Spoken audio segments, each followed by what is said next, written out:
If I think back 10 years ago or so, when I was still running my company, I would have saved so much time if I would have had the tools that I have today. So you've been named also as one of the most active VCs actually in Germany with that, right? Because I don't think anyone can keep up with an investment every 10 days. We would have never been able, investing in 89 companies, doing the due diligence, etc., if we wouldn't have found a concept to really automate the whole investment process. Most of the repetitive tasks that I used to do myself, I have outsourced to different AI tools. There's just no question about it. You can have the best tech stack, etc.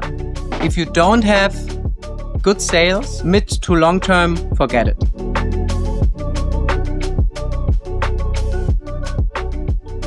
Hello everyone, I'm Benedict, co-founder and CEO of Jamie. And at Jamie, we are dedicated to understanding how top performers operate, enhance their productivity, and scale companies. That's why I'm thrilled to have Franzi Majer on the podcast.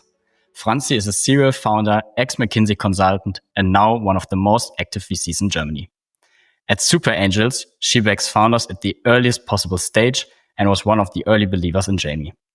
In this episode, we'll talk about how Franzi works and thinks, from building companies to backing early founders, and the tech that helps her juggle many projects at once.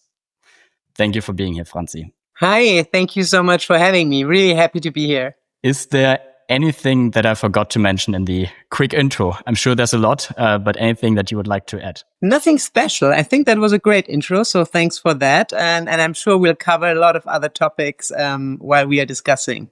Yes, for sure. Thanks a lot again for joining me, and super excited to have this conversation. Actually, let's start a little bit chronologically. So how do you actually start your workday? Is there anything specific that you do?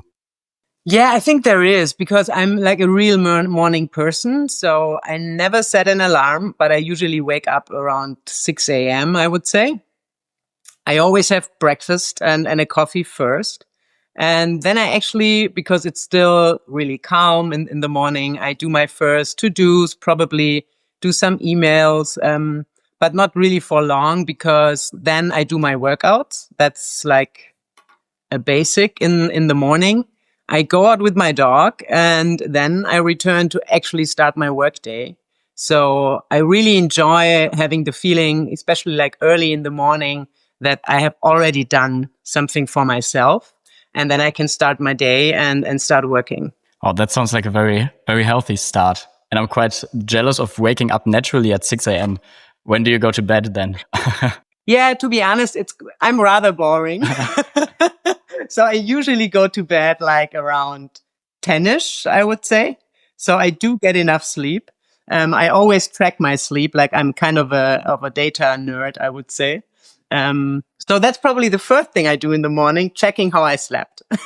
And I see you also use the Oura Ring, right? Yes. I was using the Apple Watch before, but I've switched to Oura and I'm much happier with it, actually. Yeah. How long have you been using it? It's now over a year or so. Okay. Yeah.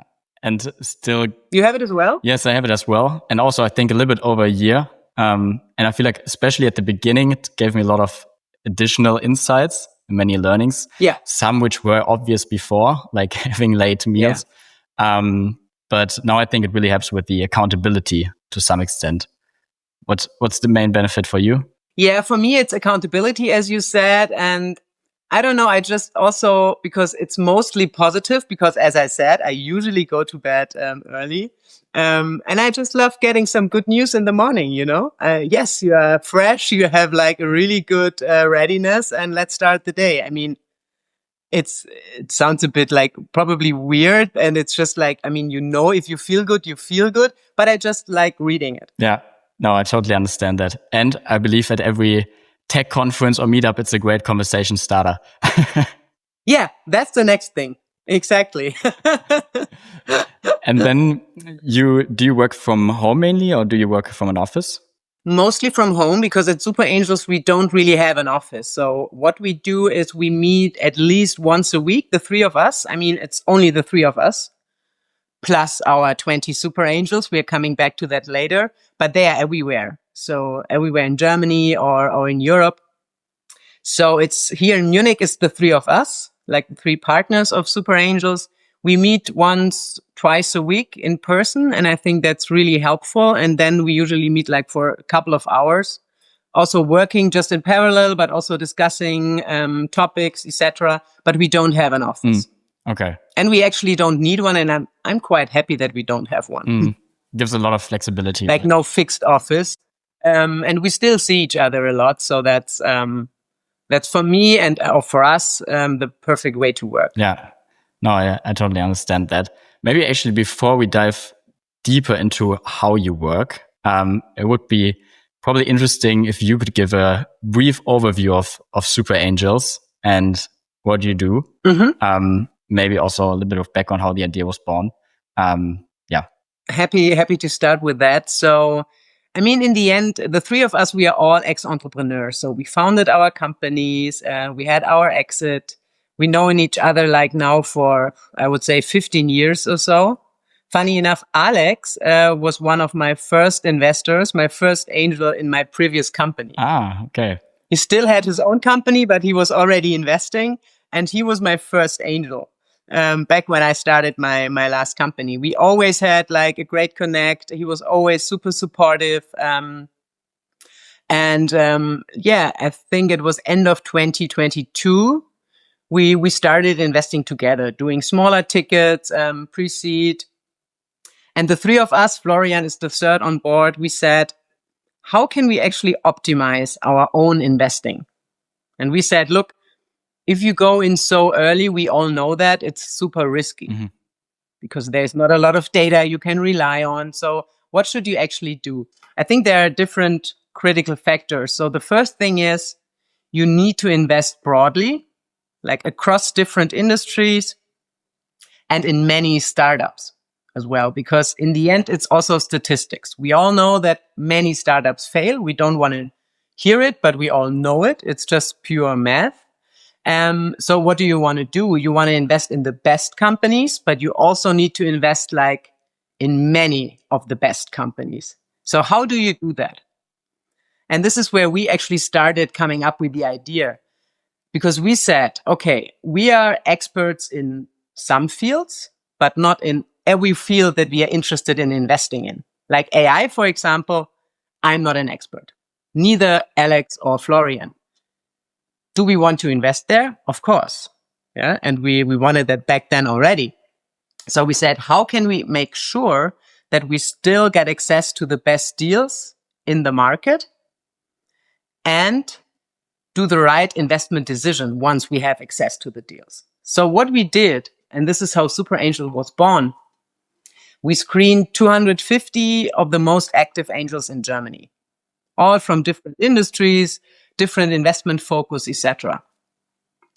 And we contacted them. I mean, many of them we already knew because we have been founders and we are in the industry for a while.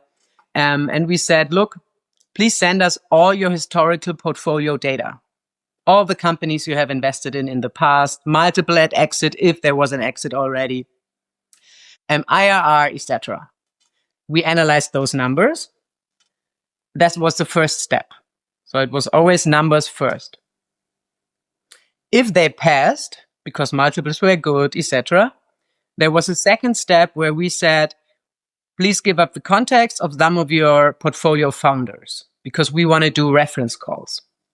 Because in the end, what's also important, if you really want to have access to the best deals, you need to have a good image. Founders, they need to know like, okay, he's really the expert, he's helping me out, he's a good investor, etc. That was the second step. Some were sorted out. Then we had the last step and we said, okay, how do you do actually your due diligence? What are your investment thesis, etc.? Third step. And after this due diligence from our side, which took us roughly 5 to 6 months, we came up with the top 20 Superangels from those 250. And we said right from the beginning, and we didn't even have a fund during that time. We were not even planning a fund. We just wanted to invest ourselves. We said, okay, whenever you do a ticket now, so whenever you invest your own money, that is what they do, we double your ticket. So it's quite straightforward. What we always do is a legal check, of course, of the contracts before we sign them. We also have a lawyer supporting us here. But if they invest, if it's tech, that's another prerequisite, of course, we double the ticket, always. And this is what we have also done with you and Jamie. And now we have 89 investments. Wow. So I would say we do a deal every 10 days, more or less. And that's really good to see in the end. It's really spread broadly across the industries we wanted to start with. So when we started doubling their ticket, it actually, I always say, escalated in a good way. We had like the first 20 deals pretty quick.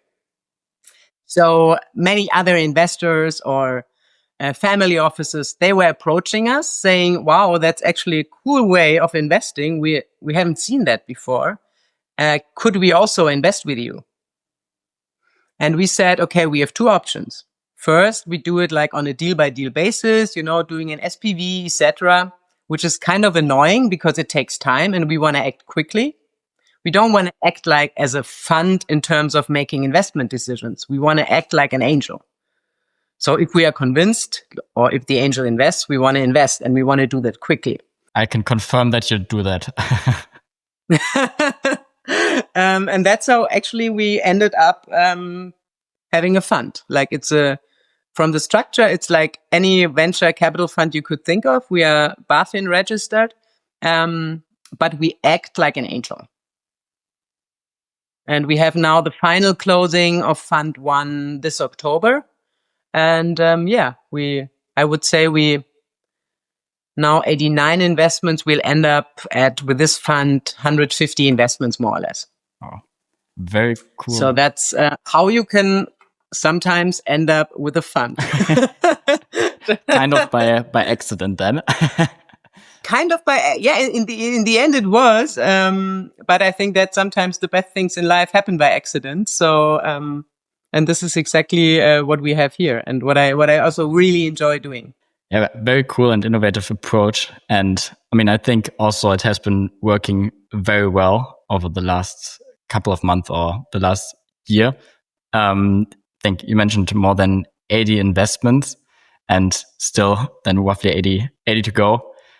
So you've been named also as one of the most active VCs actually in Germany with that, right? Because I don't think anyone can keep up with an investment every 10 days. Yeah, I mean, the thing is, it's not because we are so great. It's because I think we have this great concept, because we would never be able to do that on our own. It would just not be possible, honestly. I mean, yes, we could have invested in 89 companies if we just invest.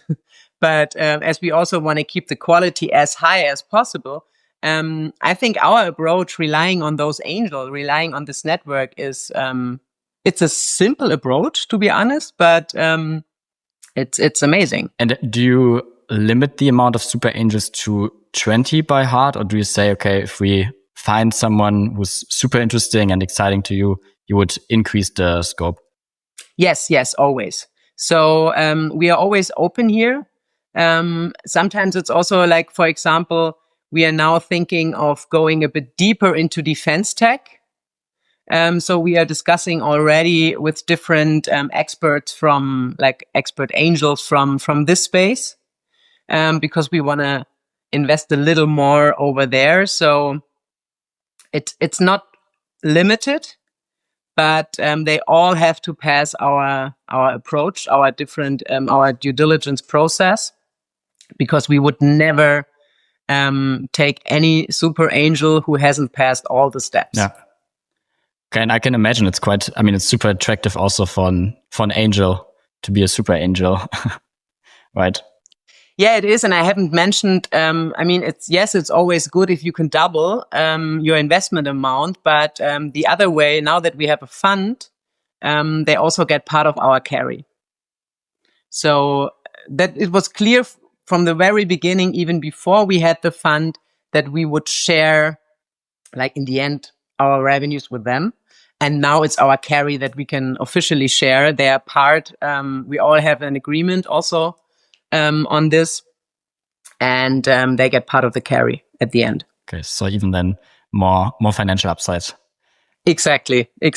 And how, I mean, you mentioned that then the investment process, you're pretty hands off then, I would say, with having a quick legal DD and then fully trusting the super angel. How does it look like once a company becomes a portfolio company of yours? How do you support them, or are you also more passively there? It all depends. So all our super angels, they are, if wanted by the founders, they are really active and supportive, and they help out whenever they can. Of course, only if the founders want it, because sometimes they don't. Usually they do, because there's always help needed. We as a fund, and we always write this also in our welcome email, we stay in the background, but we are always approachable. So whenever there is anything, you can always approach us, but we are not proactively saying, look, we would love to have this. We want to discuss this with you, etc. We don't do that. So the founders reach out proactively, and they usually do that because we are approachable. But as a fund, we stay in the back. And our super angels, so we have board calls around every 4 to 6 weeks. So they give us an update, and we always get the reporting, etc. But we don't. I would say, we stay in the background until the founder wants us to support. Yeah. Okay. No, I think that's always a good way to do it, I would say. And I think what's important now that we have so many portfolio companies, and this is something we just started some months ago, we also want to bring together our portfolio companies, because, and this is something I learned as a founder as well, the network you have as a founder is essential, and it can really make like your company scale a lot if you can rely on a solid network. And this is something we want to give proactively to our founders. That's something we started because now we have like a number of companies in the portfolio where it really makes sense that the founders interact also. Yeah, I'm already looking forward to the next one. So it's not too long out. Very cool. One thing I'm curious about, do you have like, when you invest with the angels, do you have like a veto right, or have there been any investments made where you say, actually, we totally not believe in that, but then need to kind of follow the super angel, or how does it work then? And please, no names of portfolio companies. We could always say no. We haven't done that before. So never. And we never thought like, why is he now investing in this company or so? It was actually it never came to our mind. And in the end, I think you need to take out your ego a bit. If you really say you want to use our structure and how we think you can best invest super early stage, you need to take out your own ego. And in the end, we were the ones selecting those super angels. So we trust them. We did the due diligence on the angels. So we do trust their due diligence on the startups. If not, our concept wouldn't make any sense. So it's really a mutual trust base. We are working together. So it actually never crosses our mind saying like, what is he doing there? Because in the end, he or she is the expert. He has done her or his DD on the startup. So who am I to say now in the end, no, I wouldn't invest in this AI startup? No, because he is the expert and he can decide. And that's basically the really basic of our whole approach. Not questioning then when it doesn't make sense. I'm all in discussing like critically, but based on our approach, it's not us to judge the investment in the end. Yeah. Okay. Yeah. And in the end, it's also about having a large number of portfolio companies. Also, but it needs to be both. But the quality is more ensured by the super angels rather than us, because that's our whole model. Yeah. And I think in the end, if you think of how a regular venture fund works, I mean, you can't hire so many people being experts in all the areas you want to invest in. That's just not possible. And our super angels, for example, no fund could ever hire them because they don't want to be hired, not even as a partner. They say, no, I founded my company, I exited my company, I want to invest independently, my own money, etc. So they would never start working on a regular fund with a regular model, being like an employee of this fund. And I think that's one of our key advantages, because in the end, we work, I always put it like that, with the best investment managers that money could never buy, because they just wouldn't, you can't hire them. Yeah, that's actually true. Yeah, a lot of, very unique access then also to companies. Yeah. Scalable access. And then in the end, I'm not questioning their decisions. No, that makes sense. I believe you're a team of 3, right? Managing all of this. So I can assume from the outset it's a lot of work that needs to get done there from the fundraising side, investment side. How do you actually manage that? It's actually not that hard. And I think here it's the perfect way to get in some AI topics, because I think if I think back like 10 years ago or so, when I was still running my company, I would have saved so much time if I would have had the tools that I have today. So if I think of my work week, like most of the repetitive tasks that I used to do or have to do in the past myself, I have outsourced to different AI tools. So keep like note taking, it's Jamie, or like calendar invites, etc. We even do all our investors onboarding. We do digitally. It's like automated. It's super simple. So we do all this on different digital or with different digital tools. So I would say, concerning repetitive tasks, I'm saving like 90% of time that I can really use for strategic things, that I can use for sales, doing fundraising, which is sales in the end, or like meeting my network, meeting new investors, going to conferences. Like that's something where I can really use my time now. And I have much more time left than I had before doing the really important things, because of different tools that have been built in the past couple of years.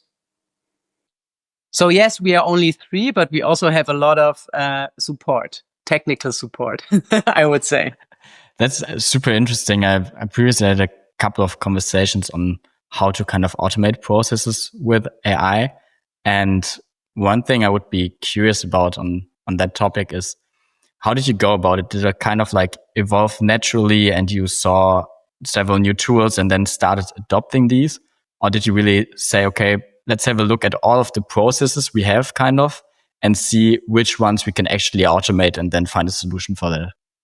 It was actually both, I would say. So some just evolved naturally. And then there were some, like, for example, what I was saying about the investors onboarding, where we really said, because I'm doing the onboarding, for example, and I said, okay, I talked to so many different partners from VC funds, and they all said, oh, wow, you are doing like onboarding, KYC, etc., and all that. Have fun. It's a pain. And then I was thinking, and I was looking at different tools and platform on how to really facilitate that, like for myself, but also for new investors joining our fund. Because you know this as a founder, once you have convinced an investor, you really want to bring them on board like super quickly, right? You really want to use the momentum. So I was checking we were checking different tools, and then we found one platform, which is in our case Westlane, that was pretty good for the digital onboarding, and we were using that. And then there were just other cases, like for example, when I think of investment memos, like we also do that, especially also when we are thinking about our next fund. We get investment memos from our angels, but we also do our own memos, and you have amazing AI tools who can do that for you. Of course, you always have to go through it and you have to do your sanity checks, but it's amazing and it's saving so much work. So I would say it's both. Sometimes it's just naturally. or because we meet amazing startups that become our portfolio companies, like yours, and we think like, wow, that's actually amazing, and then we start using it. So it's a little bit of everything, I would say. Yeah. Okay. But I feel like this is probably the best approach also to do it, to always like be curious and try new things, and then at the same time have a focused look. Yeah. And I think if we talk about what makes our life easier or how we do manage doing all this, just the three of us, I think one really important thing is, and that this has nothing to do with AI, but actually with people, what we have managed is actually automatizing the investment decision process. So imagine we would have never been able, investing in 89 companies, doing the due diligence, etc., within this short amount of time, if we wouldn't have found a concept to really automate the whole investment process. And this is automated by people, by our 20 super angels, by our approach, and yes, by the network. So I think it's a combination of people and AI. Yeah. And I mean, this part will likely not be automated by AI in the future. Never. And it's good that it doesn't, right? Yeah, exactly. I mean, probably some part of the fundraising process. I don't remember the name of the fund, but I recently learned from one fund they're actually doing the first intro call. The founders are doing with an AI. Yeah, I think it's here capital. Yeah, exactly. And I think, I mean, why not? It's just the first intro call, right? It's not the investment decision. And it could be a first filter. I'm not saying that we would like to do that. We don't have to do it because we have our amazing angels. But it just shows how the whole industry is evolving, which also affects you as a founder, of course. I mean, I think especially like where AI comes into play in terms of like fundraising and investments is like kind of in the sourcing, right, of good companies. I mean, for that you have the angels, but as a VC to be able to look out for different signals in the market, see which new companies are incorporated, where good employees maybe leave companies and enter stealth mode. I think this is definitely something where AI is like going to be super helpful, or already is. Yeah. Is there anything of your day or week that you have not automated yet, but would like to do so? I mean, I have not automated everything when it comes to fundraising, like meeting new investors, etc. But I'm also not sure if it would make any sense. Like, I do understand that, for example, a venture fund is doing the first intro call with an AI. You have the startup founder and the AI talking. I would love to have the same thing when I have my first calls with LPs, like, that, but I think it's just not possible. So we are usually dealing with many family offices, etc. And I think especially the first contact, it needs to be personal. I would be happy if it would be possible, honestly, but I don't think it makes sense. So I agree with that. If I think about myself fundraising, I mean, I would honestly prefer to have the first call with another human being and a personal interaction. Yeah, same here. In the end, it's also like a long-term relationship that you kind of enter. So I think it's super important. Yeah. And I even think, I mean, if it's possible in any way, I always try to, like, when I meet LPs, which is in the end the same when you meet potential new investors, I always try to do it like really in person and not in a video call. I know it's not possible 70, 80% of the time, but I think it's actually still the best way to convince a person and to build that trust if you just really meet them on site. And and I think this will not change, and I'm happy about that. To be honest, no, same here. One question I was going to ask, which I might have found the answer to, because you mentioned this, is you founded previously in fashion and in food, and now you invest into tech. What really fuels your interest? Is it sales that you just mentioned? Let me start with, I think overarching, it has always been tech. It probably doesn't sound like from your question because it's, as you said, food, fashion, but it has always been tech because let me explain it a bit. Even my food startup, which was a restaurant, the background was a huge database. So our customers, they had a chip card, they entered the restaurant, they were checking with their chip card what kind of ingredients are in the different dishes they could get, nutritional effects, etc. So even there, we already had a huge tech database in the background. Wow. Yeah, way before lab coffee. Yeah. Then the second fashion startup, it was actually a peer-to-peer marketplace for selling and buying online secondhand items. And the third one was an aggregator for all those different secondhand marketplaces. So in the end, it has always been tech, like overarching. And of course, tech looked a lot different 15 years ago or 13 years ago when I started my first company. But it was always tech. And in the end, the idea of how can make tech the life of people easier, which is now like in many cases, different AI tools, for example. But back in the days, it was about the next peer-to-peer marketplace or the next meta platform, right? So this changed, but I think the core remained the same. And this is my passion. It's tech overarching. And because you mentioned sales, sales for me is always core of any success in the long term. Always.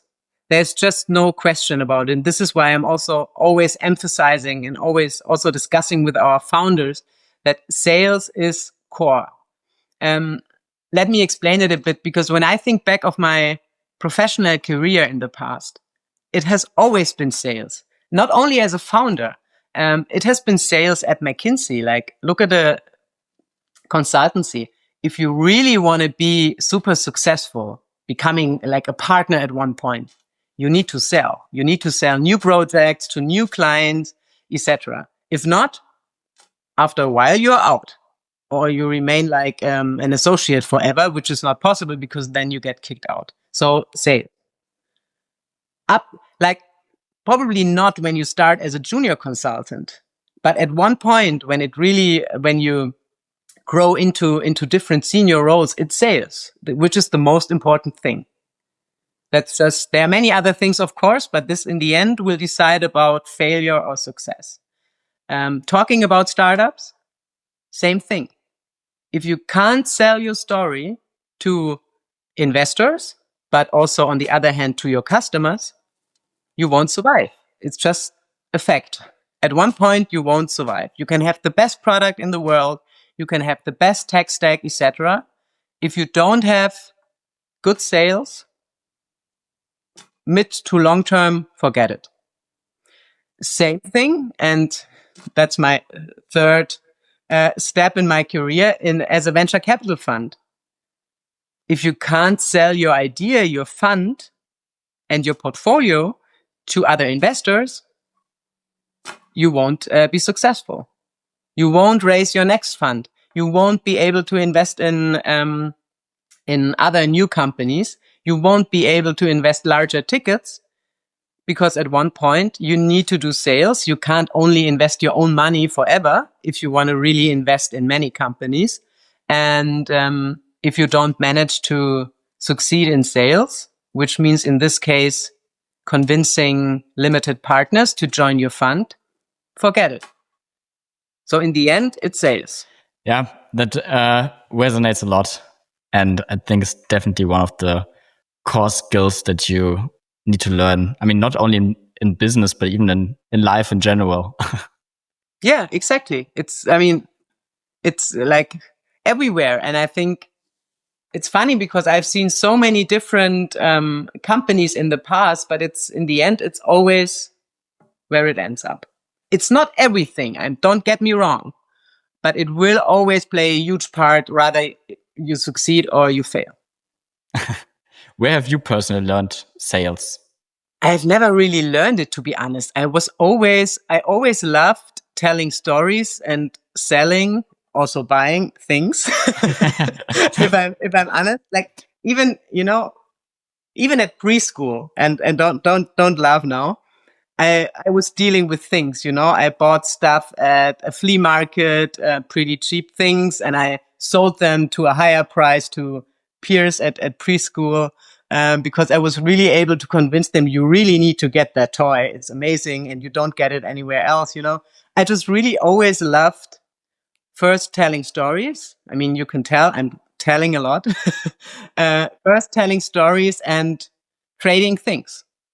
And I was like 5 or 6 years old, and I already loved it. My mom can tell you stories like it has always been, I don't know, part of myself. So I never really learned it. I think you can learn it partly, but I think you're rather a salesperson or you're not. And it's not bad if you're not, if you find the right people who can do it.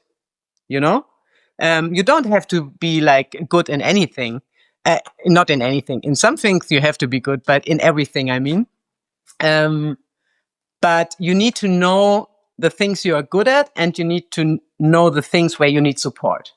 And if you feel that you need support in sales, yes, you can get some trainings, etc. But always be aware. I think you're rather a real, authentic salesperson, or you're not, and that's something you can't learn. That's at least my opinion. Fully agree with that. And I'm not allowed to laugh at this because I did the exact same thing when I was like 5 or 4, just with a worse product, I would say. I tried to sell good looking stones, in my opinion, at that point, which I found to people passing by. Special stones, jewelry. Yeah. Same. So, and I think, yeah, that's, you rather really like it or not. And, I think once, especially in your professional career, at one point you can really, I mean, you should know what you're really good at, and then you can focus on that. And the things you don't know, which is fine, or you're not really good at, you just get help and you use your network. And this is also something I always encourage our founders. Like, you can't be an expert for everything, and it's not bad, but you need to be aware about the things that are really important, which is, for example, sales. And if you have the feeling you are not the best salesperson, get help. Onboard someone who is like really good in sales, because you need to have someone. Best case in the founding team. But if not, you need to get someone and do it ASAP, like always. So yeah, and I don't want to be like, it shouldn't sound like frustrating. If you're not good at sales, you will never learn it. I'm just saying, yes, you can learn it to some parts. But if you really want to be like the perfect salesperson, it's really tough if you don't have it in you at one point. And I mean, of course, you can have it like, doesn't need to be you personally, but it can be in the team, like you mentioned. I mean, yeah, it's always about that. Yeah. Exactly. You can always find someone who is really passionate about doing sales. And I think your customers and also your investors, they will definitely realize if this person is really passionate about it or not. Because I think in the end, if I think about pitching, it's also tough to say, like, if there is, how can you really do the perfect pitching? To me, it doesn't really exist, because in the end, the person you are pitching your story, they shouldn't even feel that you are pitching them.